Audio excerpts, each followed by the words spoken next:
Hey, everybody. Welcome to the Patriots party with your old pals, Fitzy and. I'm trying, man. I'm trying. We're all doing the best we can here.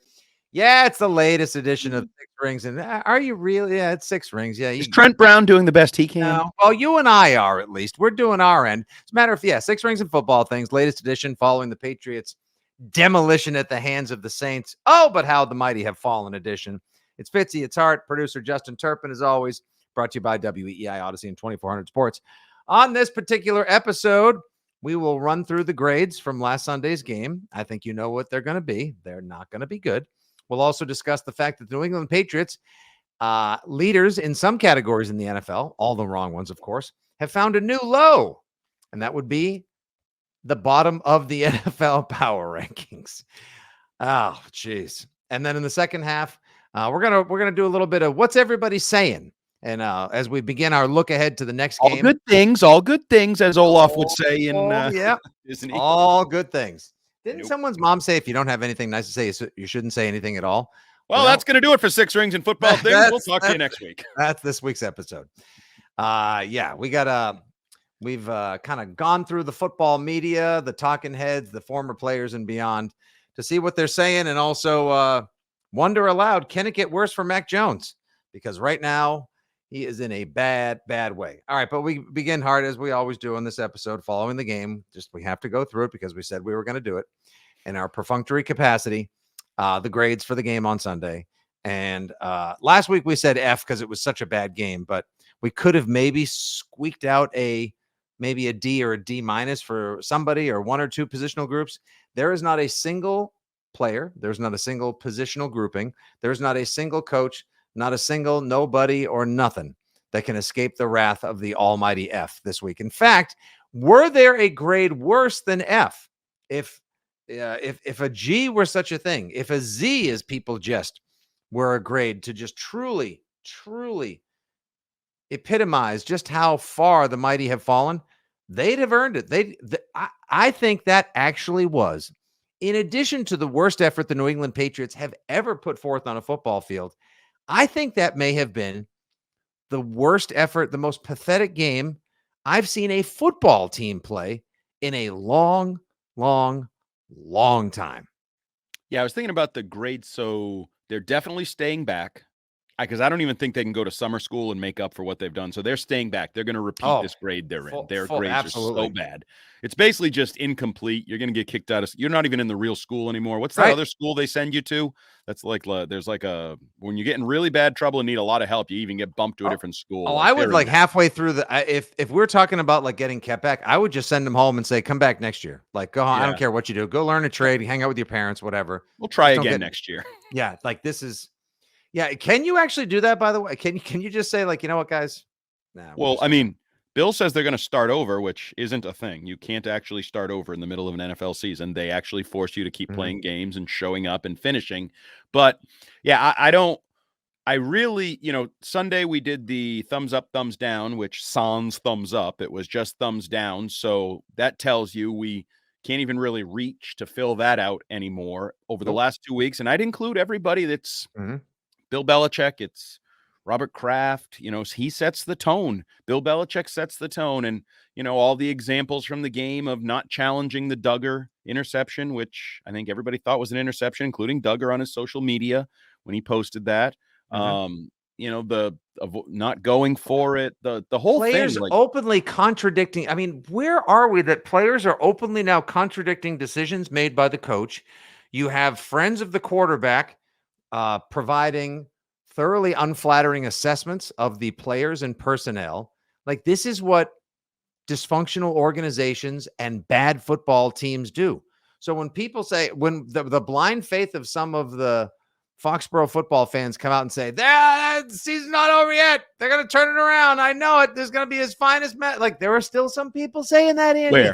Where? There's a few. Where? I want to see, show me 5. I know a couple. People are like tripling down on the double drunk? Down right now. They on drugs, alcohol, like could what be, exactly? A lot of different substances. They might get to a point, Andy. Remember a couple of years ago, there was like when was this? Like 05, I want to say. They shut off liquor sales at the previous Meadowlands Giant Stadium for a Monday night game between the Patriots and the Jets because things had gotten so rowdy at the stadium. Could we see a situation where No. There's one thing Robert needs to do. If the team's going to suck, he might as well make some money off the beer. He can't shut that off.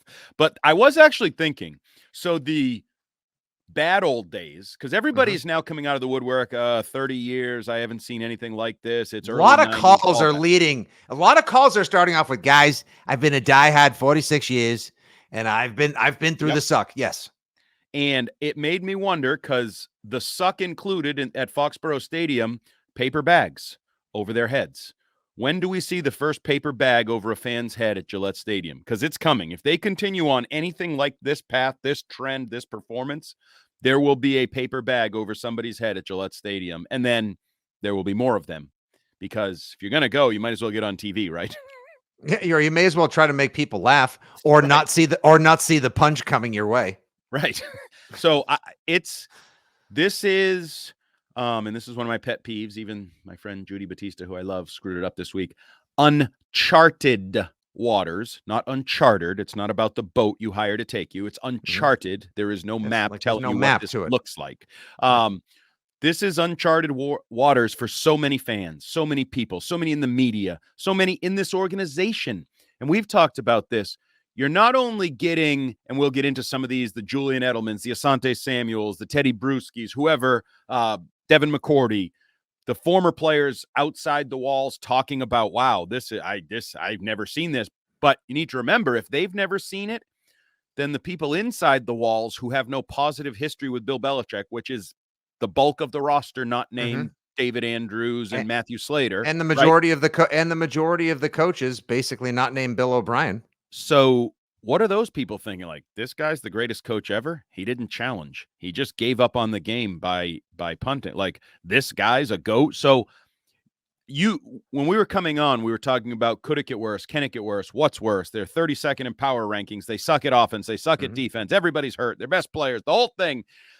Can it get worse? Yeah, I think it can, because the next step is not football sucking. It's taking dysfunction to the soap opera level. And last year, dysfunction was an offensive thing. It was Matt Patricia. It was the offense. I am wondering, if this continues, do we start to get dysfunction on an organizational level where there will be whispers and stories and reports, kind of like we saw from Fox in regards to Mac's friend, but is it a friend of Bill? Is it a friend of Robert? Is it a confidant? Yeah, a confidant of X, an associate of someone close to the inner circle said blank. And listen, we're not unfamiliar with scandal, obviously, dysfunction and stories therein. Of course, we all remember the Wickersham Shamalama Ding Dong from 2017, Guerrero over here, Brady over there. Things like that are also detailed in Jeff Benedict's book, The Dynasty. I know, but the thing is, that's the thing. Even the worst of all of it was still swept under the rug, ignored, managed, or tolerated because they were really good. Because they won.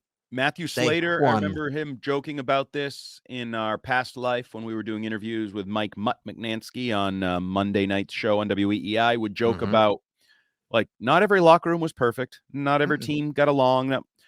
They had issues, but winning kind of brushes it over there. It's the ultimate panacea prescription Alex medicine. Cora said it. Alex Cora joked about the Red Sox winning teams and like, oh boy, the stories I could tell you, but it seems like they only get out when you're losing. When you're winning, the stories don't get out of the clubhouse, don't get out of the family. And, well, the Patriots aren't winning. In fact, they're losing at a level that has many saying, well, the worst loss. Wait, this is the new worst loss? Oh, we got to update the worst loss list again? Jesus, we're going to do this every week? We agreed coming off of the post-game show on Sunday night, and I would just advise everyone, if you're listening to this right now or consuming it on YouTube, you may or may not have tuned in live or listened when we put it on the Six Rings feed, the post-game show. It was very entertaining, and then some. In a bad way. In the wrong way. Well, not in it was a dynasty, we always win, we win Super Bowls kind of way. Kind of entertaining in the wrong way. The wrong way is in, like, the team is headed the wrong way. And you just mentioned the power rankings. I just whipped up a little piece for weei.com little thing that I did on the power rankings. I just want to run through these with you real quick, Andy, because it's kind of shocking. Now, of course, everyone that has an axe to grind with Bill or always has thought he's arrogant or doesn't like his post-game press conferences, the scandals, the bill has come due, blah, blah, blah. They're going to pile on when they can. But this is it's called Welcome to the Bottom. Patriots crushed in latest power rankings. The highest they appear in any national power ranking, Andy, is, believe it or not, 25th. Oh, see, they got now. I actually think there's reason for that because this was very common. I don't know about you, but I got from family members, from friends, texts like the other night, they're the worst team in football. And I said, they're not playing well. I do not believe. I said they're bottom 5. I think they're among the 5 or 6 worst teams in football. I don't think they're the worst team in football. Like, I think if they played the Panthers, they'd beat the Panthers. Come on. They should beat the Panthers. Yes, because we just heard Frank Reich speak this morning about how basically what he said, it was the press conference equivalent of, sir, blink your eyes twice if you don't feel safe inside the house. He basically outed that David Tepper made him take Bryce Young when he wanted to take CJ Stroud. So he had a Tepper tantrum? Oh. I guess he has to temper his expectations. Oh, Patriots may suck, but we still got it. Hey, and here you and I are tempering the, like peppering the, like we're you don't have to explain it. Okay, yeah, all right. Wouldn't you like a Dr. Tepper too? See, this is all we got, people. I don't know what else to do at this point. Okay, anyway. So Sports Illustrated was the 25th. And it was Connor Orr, and he linked up. That doesn't count. No. They were going to be the freaking top seed or whatever the hell. Can I finish? No, he sucks. Right, he doesn't count. No. He actually links up to a piece that he wrote in his power rankings saying, I owe everyone an apology.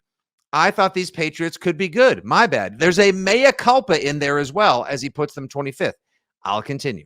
Does he also say, so I clearly don't know football talent or the NFL? I knew you would say, God, are you man? Who thought this team could be good?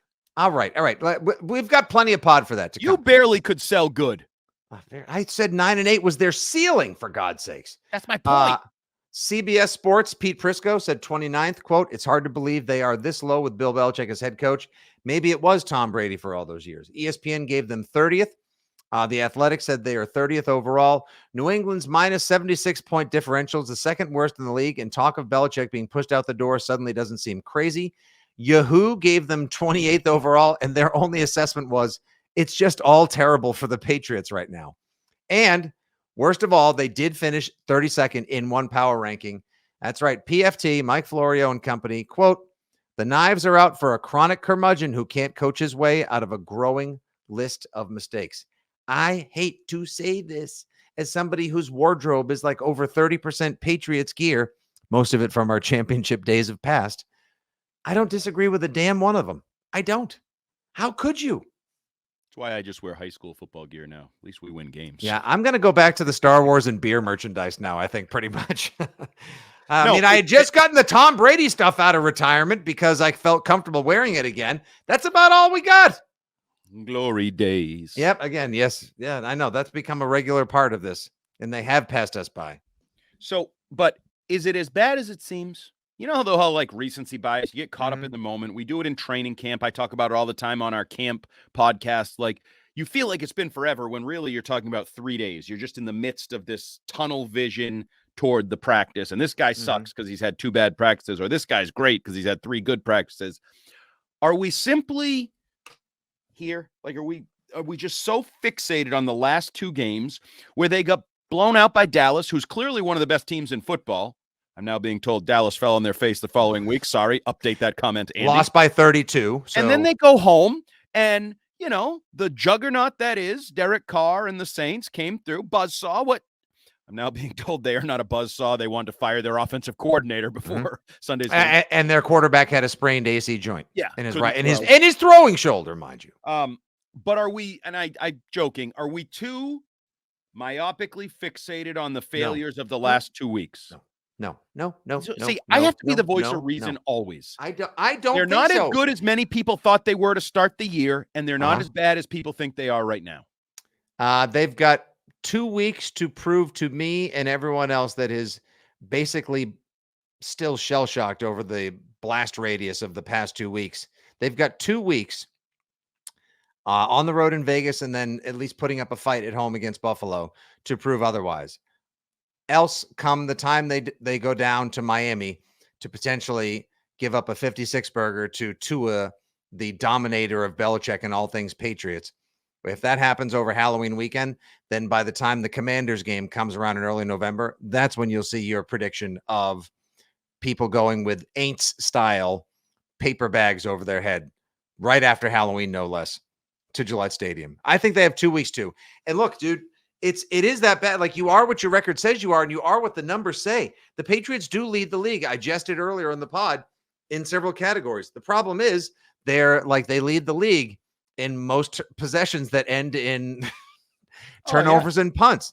They lead the league in offensive inefficiency. They lead the league in lowest run block rate, lowest pass block rate. I mean, it's unreal how many stats they lead the league in right now. They're just all the worst ones. And I can't believe that Clem doesn't know what he's doing, that Belichick has lost his fastball, that Bill O'Brien is on drugs. Wait, why can't you believe Belichick has lost his fastball? To that, Andy, to such a degree that he would go from, in 5 years' time, leading a Super Bowl winning team, his 6th in 20 years, to being the laughing stock of the entire National Football League.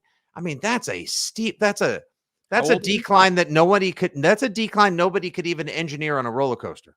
He's in his 70s, correct? Yeah, I know plenty of people in their 70s that still have their verbal, mental, me too, and emotional fastball. Me too. I also know plenty that fall off a map in all of those things. That I wouldn't get in a car with them. I'm not going to take the ageist route. That's not the way I'm going to go. That's not ageist. It's called reality. People die in their 70s. People die in their 20s, for God's sakes. I mean, no. At the same rate as their 70s? Is that how that works? But life is unpredictable. Hopefully, so your body breaks down. Your brain is part of your body. Like, it's, I've never understood why people get uncomfortable saying that someone in their 70s is old. Because old. Like, why is it? I mean, like, people don't look at people. Lives to what, 76? Late 70s, yeah. No, maybe we're extending. I'll find that's out women. Right now. He's a man. Men don't live as long as women. He's a man. Last I checked. He's a man. He's 71. Yeah. Come after me. As of 2021, the average age of death in men is 73 years old. Okay, great. He's 2 years from death, and you don't think he might have lost some of his coaching ability? No, this isn't a joke for me. Like, I've never understood. Wow, women outlive us by 6 years? Jeez. Yes. Why? Have you ever watched the dumb videos on the internet, and it's always a man? Well, yeah, but usually the ones that I watch on the internet, involve somebody like delivering a package to the porch and slipping and falling and having a hilarious outcome, or somebody as men, we're idiots. We die in our 30s and 40s, and we bring the average way down because of our idiocy. Yeah. The Darwin party of one. Yes. It's not ageist to say Bill Belichick is old. It's not ageist to say, when do they start giving you a discount? Oh, that's 55. When do they start putting you in special housing? 55. And you're eligible for it. He's 16 years beyond that. And it's hard for people to say, maybe he's not as good as he once was. Like, actually, he's lost one of his nice houses recently. But everything's falling apart for this man right now. Literally. How come he can think Tom Brady can fall off? How come he can think Tom Brady can fall off the map at 38 or 39, but somebody can't think he could fall off the map? Yeah. I mean, that's the cruel mirror to all of this, is that he was thinking well before Brady fell off a cliff, and Brady never really fell off a cliff. He just wasn't as good as he used to be, and decided he jumped and he grabbed his daughter, and then everyone was like, "Oh, Brady!" Right. A lot of hand wringing. He thought Brady was Dunsky long before Brady was actually Dunsky, and then when he said, "No, Tom, now you're definitely Dunsky," Brady was so motivated that he went somewhere else and shoved it right back in Bill's face, and then still continued to play at a high level the next couple of years. And ironically, people like you can't say Bill is Dunsky long after he might have been Dunsky. He very well, actually, I want to save that for the next leg of the podcast where we get to what everyone has been saying, because I think somebody said something this morning as we record today on Tuesday, October 10th, 2023. I believe somebody said something that is wildly overlooked in terms of the Patriot decline, Bill Belichick's ability to scheme, coach, plan, and do things at the brilliant level he used to and beyond. But yes, everyone got a terrible grade. They're at the bottom of the power rankings. Can it possibly get worse? We will soon Can it get find better? out. Why Or be can it get negative? better? Yeah. Yeah. Okay. Maybe it can get better. I I don't know if it's guarantee going it will to get better. I guarantee it will get better. I guarantee this week will not look as bad as the previous two. I guarantee there will be hints, sprinkles, Reese's Pieces of optimism that you can follow. tidbits. Okay. Breadcrumbs back to I relevance guarantee or it. at least decency. All right. I can't wait to consume them just like everyone else. And we love you guys for consuming the Six Rings and Football Things podcast. Please rate, review, subscribe, and share if you can. Hopefully, we don't shake off too many people in this growing community of fan service, fanalysis, Is that a fan Taylor Swift dissatisfaction. No. It wasn't. No, just no. Okay, good. No. 'Cause we don't I'm do not. those around here. No, I'm not doing any T swizzles. No. I'm no Swifty. I don't judge. I don't judge. You know, I don't hate. I celebrate. But I know that's your job. That's your lane. I'll stay in mine over here. We appreciate you guys listening. Thanks for tuning into the first part of the pod where everything sucked. But Andy promised it's going to get better. And let's find out how. All right, here in the back leg of Six Rings and Football Things, brought to you, of course, as always, by our friends at the FanDuel Sportsbook. FanDuel, make every moment more. I wish the Patriots would actually adopt that mantra or try to bring that to fruition or life sometime soon. And maybe they will as they travel out to Las Vegas to take on. I'm contractually obligated to say it that way. Sorry. Well, I'm contractually obligated to say the freaking Sphere might be the coolest thing I've ever seen. Coolest thing of all time. Andy, I have to go see it. I know. I'm so bummed. Last year I went to Vegas. It was not done. I saw the backwards pass, Chandler Jones, Mac Jones, the whole thing. Yes, I was there for that on my wife's birthday too. What a memorable 21st it was for the young lady. I saw a mock-up this morning of the Sphere done as the Death Star, and it looked sick. And all I could think was, dude, I'd fly out there to see a Star Wars movie in there. Can you imagine what an IMAX movie would be like in the Sphere at this point with what they're doing? I don't even need to go in. Like, I just want to drive by and see it. Like when they. I want to go in. Do you see those videos of the U2 show? Holy smokes! I do too. But my point is, just from the outside, just as a tourist driving by, it's going to cause more accidents than anything. Like, honestly, like if there was a strip club or if they had. You know, if there was mass nudity on the strip, if there was somebody with an actual money gun just firing $1,000 bills into the air, that wouldn't cause as many accidents as potentially the Sphere. Maybe it would, but the Sphere is dangerous and brilliant all at the same time. And here's something funny about it. James Dolan, the owner of it, also happens to own Madison Square Garden and the Knicks.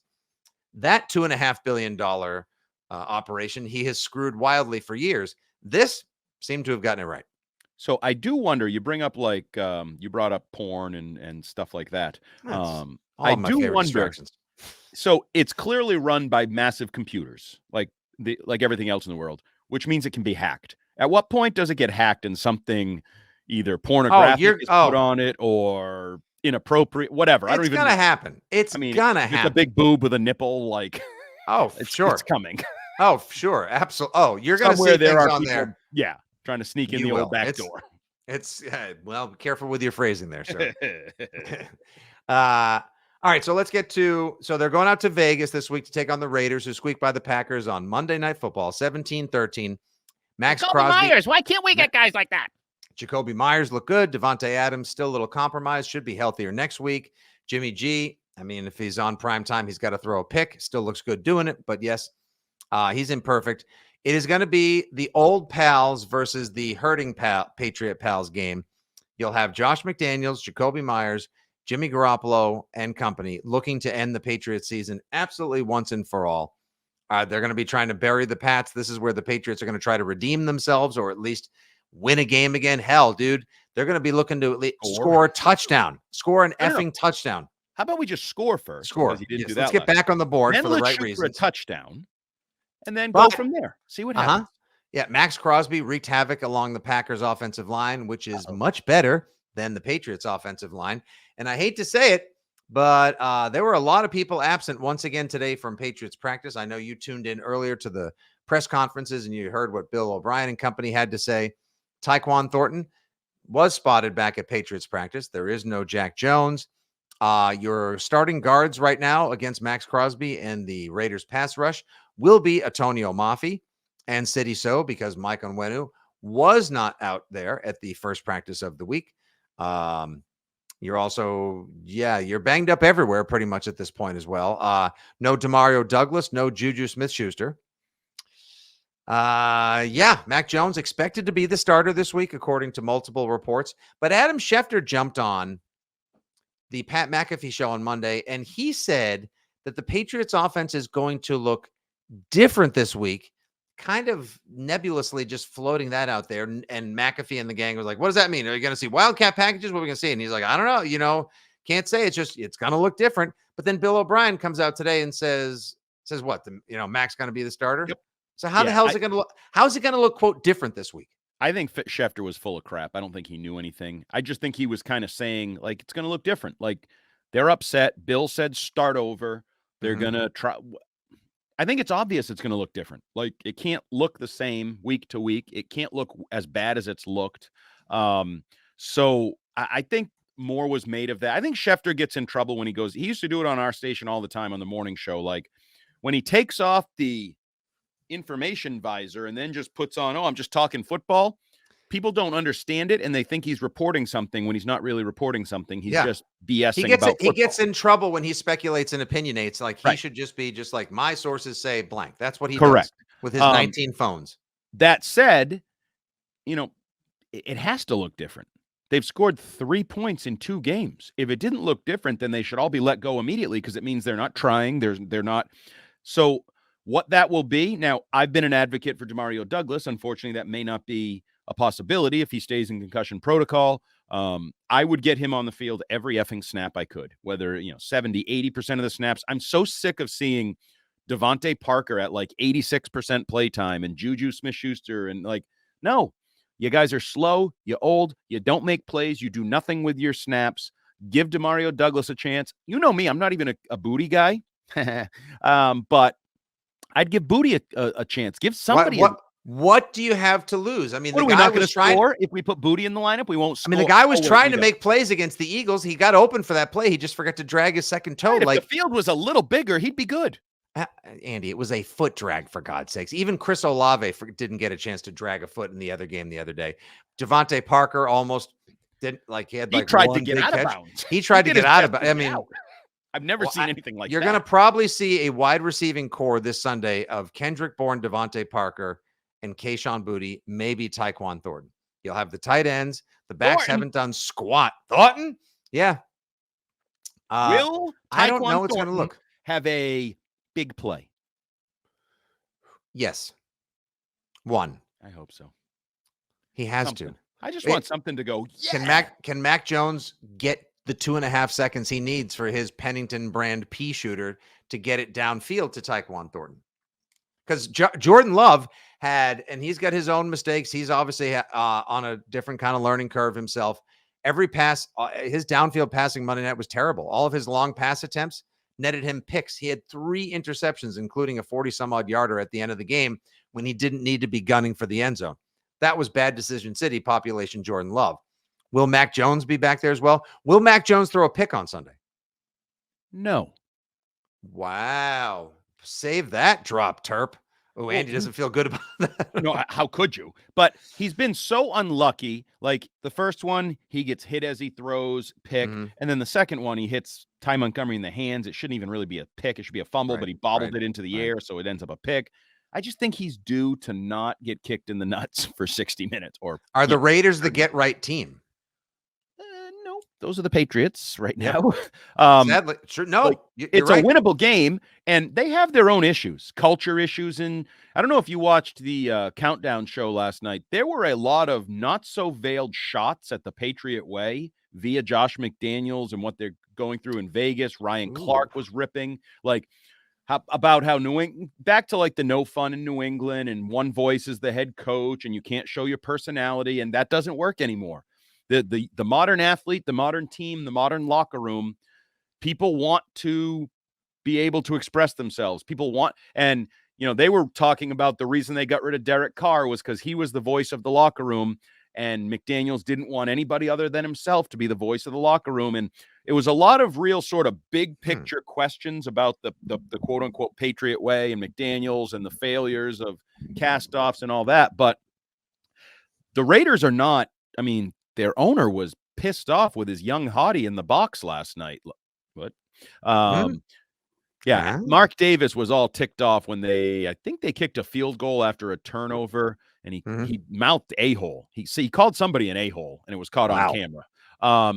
So they're not exactly. Garoppolo's not playing great. No, they're far from highly functioning right now. McDaniels is making questionable calls. Didn't call a timeout. Pissed away 45 seconds. That could have. I think we can all agree he's not a great head coach. He may be good at designing plays, calling offense, and knowing when to work in the trickeration. But I still like him too. He was my guy for a long time. But yeah. Sorry, Josh, I do need to at least acknowledge the Peter principle. You ascend to a position upon which you fail, and for you, that is head coach in the National Football League. Sorry, bud. Yeah. Now, as far as other voices, obviously the Albert Breers of Sports Illustrated saying that there's no talent. He's speaking to NFC or NFL executives, and I love how we're pretending this is new.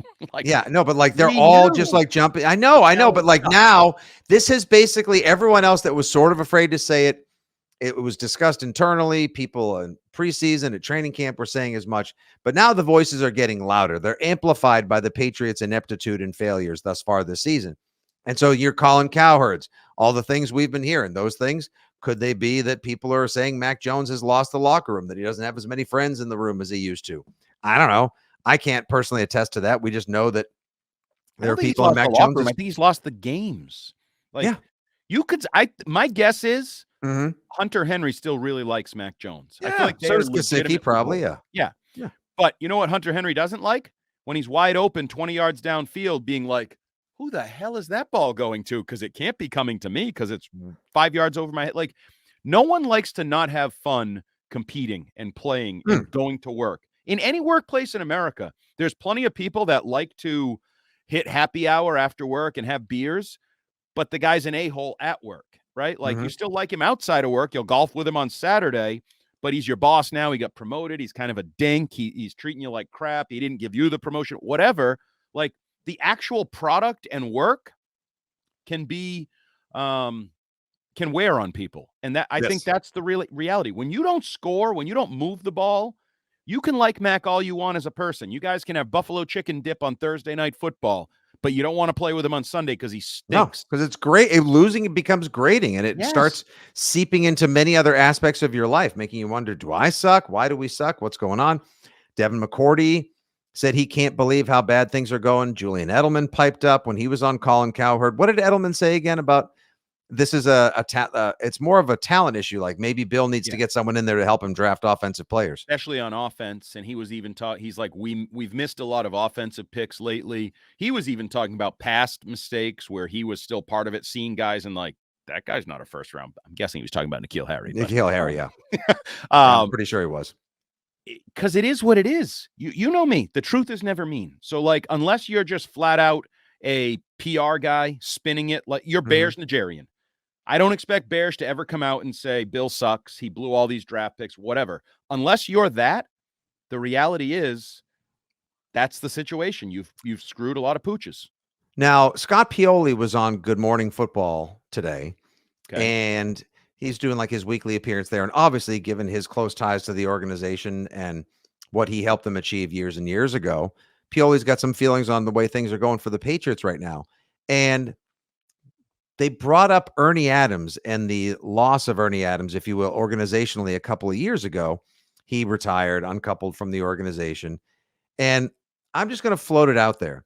Have we undersold how significant a loss Ernie Adams was to Bill Belichick, the New England Patriots, the operation in the locker room, in the film room, on the sideline, and on the field, and basically to the Patriot way? Because he left in 2020.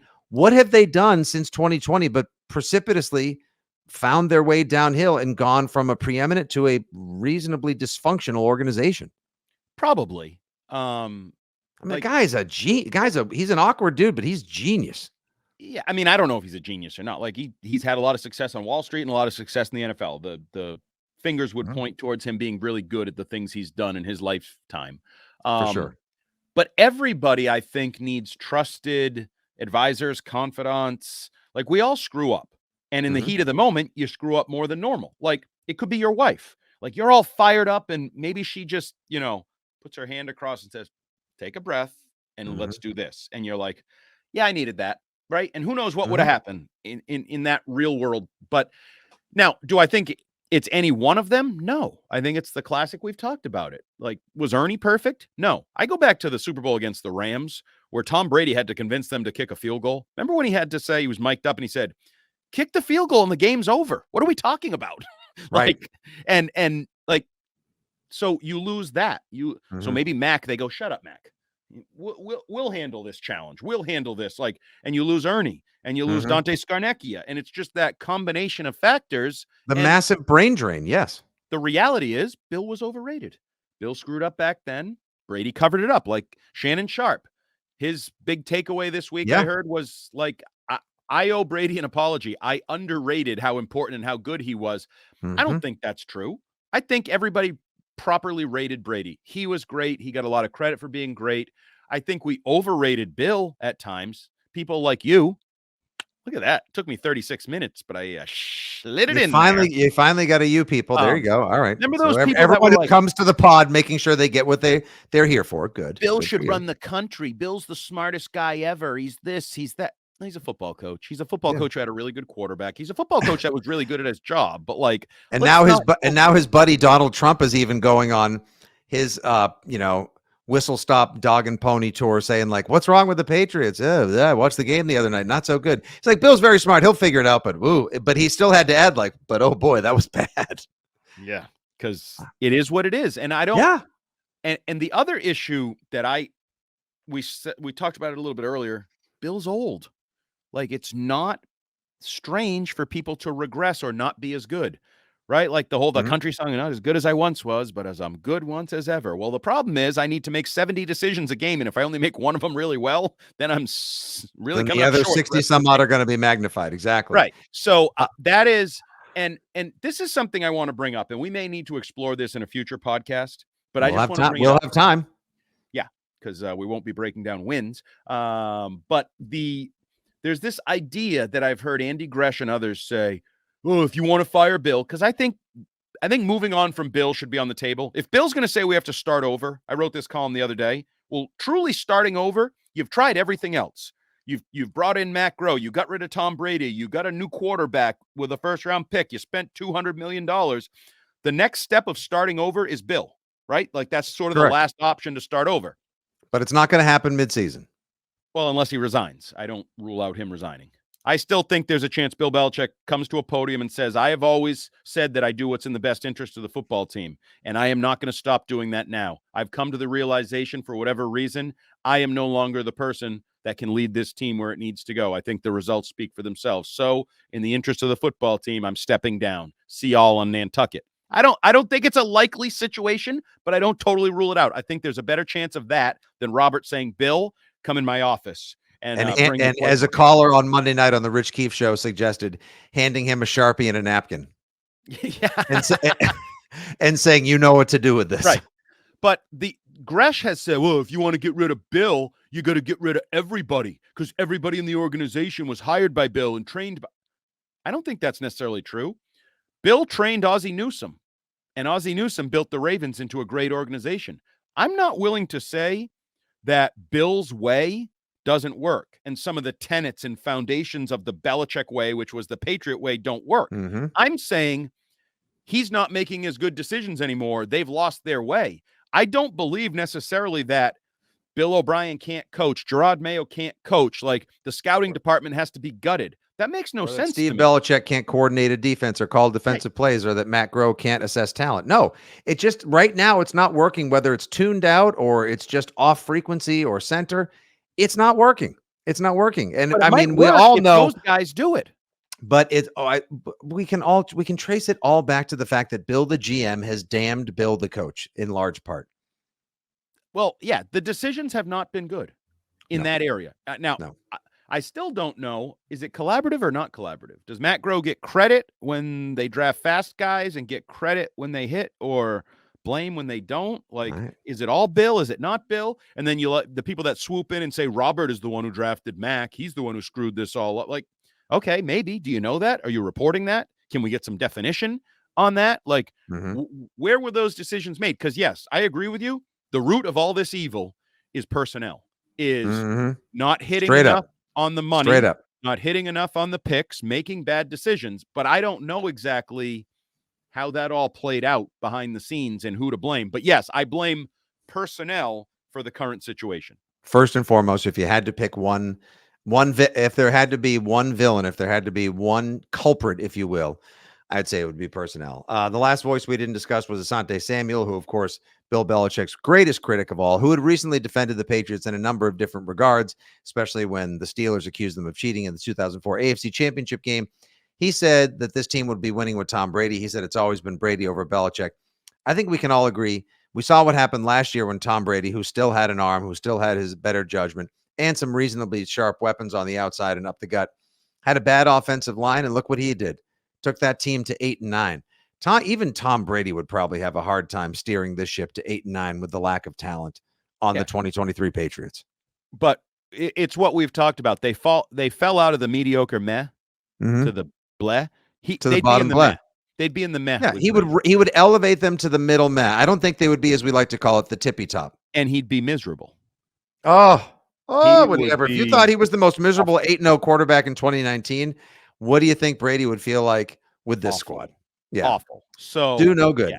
Asante Samuel wrong again. They would not be winning any Super Bowls this year. They don't have the talent. No, they don't. Period. Yes, I know. Like, the line is still going to suck. The receivers are still going to suck. And I go back to that. I knew the receivers sucked in my head. They're worse than I thought they were going to be. I thought Kendrick Bourne might have a good year. I knew Juju was overrated, but he's even worse. I knew Gesicki was overrated. Ding, ding, ding, ding. Parker's how do you think he's going to get? Can you get to 12 touchdowns if you don't have one? You'll get your free sandwich or your beers from whoever you made that bet with. You can take your little victory lap elsewhere. All right. It's the worst bet ever made. Worst bet ever. My God. All right, that'll do for this edition of Six Rings and Football Things, a fine and fab podcast. We did our best to try to entertain, inform, provide some perspective and analysis, and so much more for you, the diehard loyal, Foxborough faithful, and Patriots pals who need a little something. My gosh, will we get it this week from the Raiders? We'll find out later this week, as we'll give you, of course, our FanDuel Sportsbook Bet of the Week, our preview of Pats at Raiders with the Six Rings postgame show to follow Sunday on WEEI, and we'll try to take you behind enemy lines to hear what they're saying out in Raider Nation of the fall of the mighty in Foxborough. For Jumbo, for Terp, this is Fitzy. Thanks for listening, everyone. We will talk to you soon on the next edition of Six Rings and Football Things, brought to you by WEEI, Odyssey, and 2400 Sports. Until then and forevermore, good day, God bless, and go Pats.